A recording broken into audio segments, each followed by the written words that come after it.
Before coffee gets expensive at your supermarket, it gets expensive in one place almost nobody thinks about: the bag. Not the ship, not the harvest, not the cafe. The bag. Coffee moves across the world, mostly inside low-tech burlap sacks made from jute, a natural fiber grown heavily in a small number of countries, especially India and Bangladesh. When those sacks get scarce or expensive, the cost doesn't stay in packaging. It spreads through exporters, traders, roasters, and finally into the cup. My view is simple. This is not a side story to coffee inflation. It is a hidden tax inside the logistics system. Start at origin. Brazil, Vietnam, Colombia, Honduras, Ethiopia, Uganda. Different climates, different harvest cycles, different qualities. Yet millions of bags move through the same old ritual. Green coffee is packed, stitched, labeled, stacked, fumigated, loaded, and shipped. A standard coffee sack often carries around 60 kilograms. That sounds ordinary until you remember scale.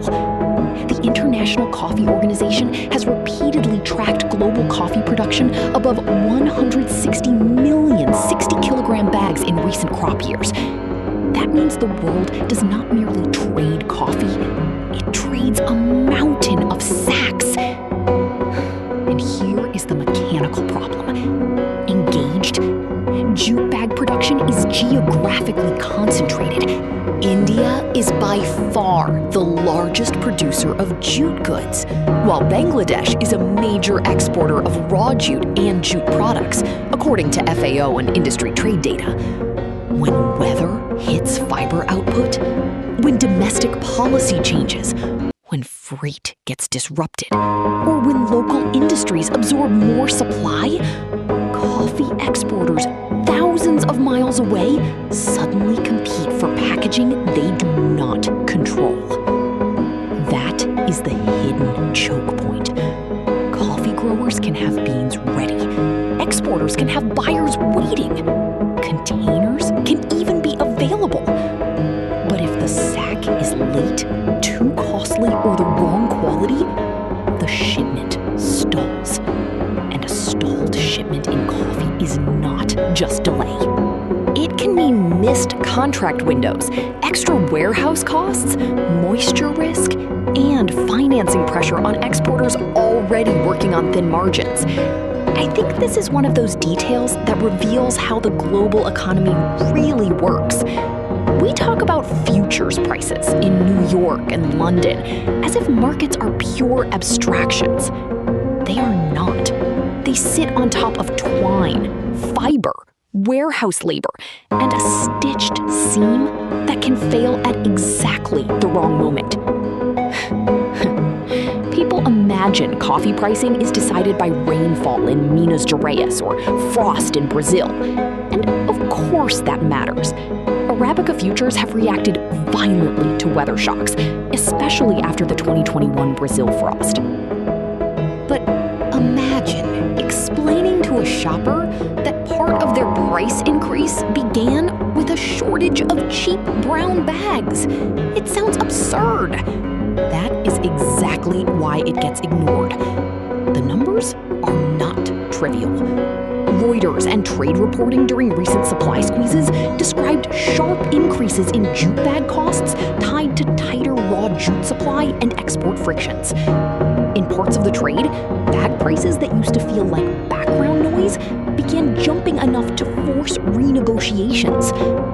For a single sack, the increase may sound small. Across hundreds of thousands of sacks, it becomes a line item nobody can hide. Add inland trucking, port storage, insurance, and interest costs, and the bag problem stops being small very quickly. But this gets even more interesting when you follow who absorbs the pain. Large multinational traders can hedge, substitute, delay, or spread spread costs across portfolios.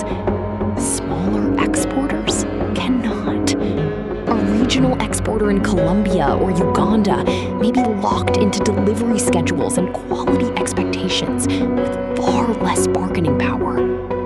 If jute sacks rise from, say, around $1 range to materially higher levels, depending on grade and route, that exporter feels it immediately. Not as theory, as cash, as working capital, as a phone call to a buyer asking for more time or a higher differential. This is where the chain reaction starts. Exporter margins tighten, shipments slow, roasters face uncertainty, importers build buffers. Buyers bid more aggressively for reliable supply. The final retail shelf price then reflects not one dramatic event, but dozens of invisible frictions layered together. And one of those frictions is a bag most consumers never see, because the beans are repacked long before they reach a supermarket. A lot of coffee still prefers jute for practical reasons. It breathes better than many synthetic alternatives. It is familiar across producing regions, and it fits established handling systems. Yes, some exporters use grain probe liners inside jute, and some move toward bulk container solutions. But bulk shipping is not a universal fix.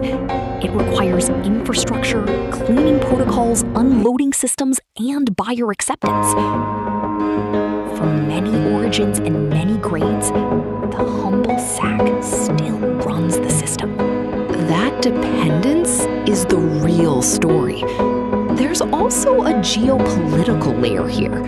India has periodically used policy tools around jute packaging for domestic sectors, especially food grains and sugar, because jute supports jobs and industry. Bangladesh has its own domestic and export priorities.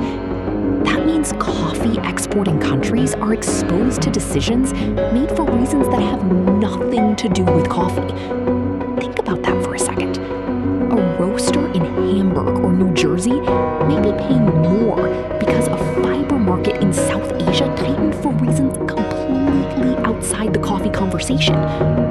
What kind of pricing system is that? A fragile one. And maybe a more political one than the coffee industry likes to admit. Because once a basic packaging input becomes concentrated, every downstream player is effectively renting resilience from somebody else's supply chain. In my opinion, that is the deeper lesson here. Commodities are not only vulnerable at the point of production, they are vulnerable at the boring points everyone discounts. Mini hook. And the strangest part is that the bag shortage matters more precisely because coffee itself is so valuable per shipment. A container full of green coffee can represent serious money. ICE coffee futures have swung dramatically in recent years, and physical differentials have stayed volatile as logistics tightened. When the cargo is valuable and timing matters, even a low-cost input can create outsized leverage. It is like losing a passport on the way to $1 million meeting. The passport is cheap. Missing it is expensive. Some traders try workarounds. Polypropylene bags, bulk flexi-style systems adapted for coffee, more liners, different warehouse practices. Yet each workaround creates trade-offs in ventilation, contamination risk, customer preference, or insurance acceptance. Specialty buyers often care deeply about bagging, traceability, and condition on arrival. The market is not just moving mass, it is moving trust.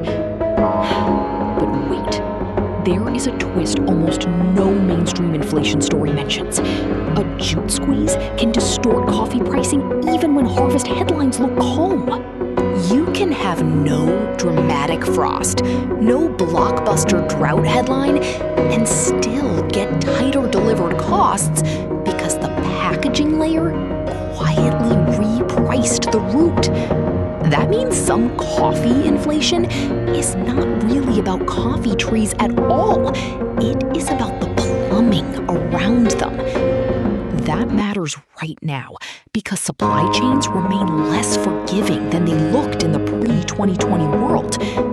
Red Sea disruptions have rerouted vessels. Insurance and transit times have shifted on some lanes. Working capital is more expensive in a higher rate environment than it was when money was nearly free. The IMF and central banks have spent years reminding markets that financing costs change behavior.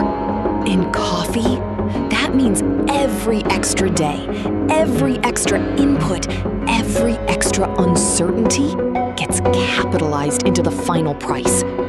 The bag is no longer just packaging, it is financing collateral, delay risk, and quality risk wrapped into one object. I keep coming back to how human this is. Somewhere in Santos or Ho Chi Minh City, someone is not debating macroeconomics.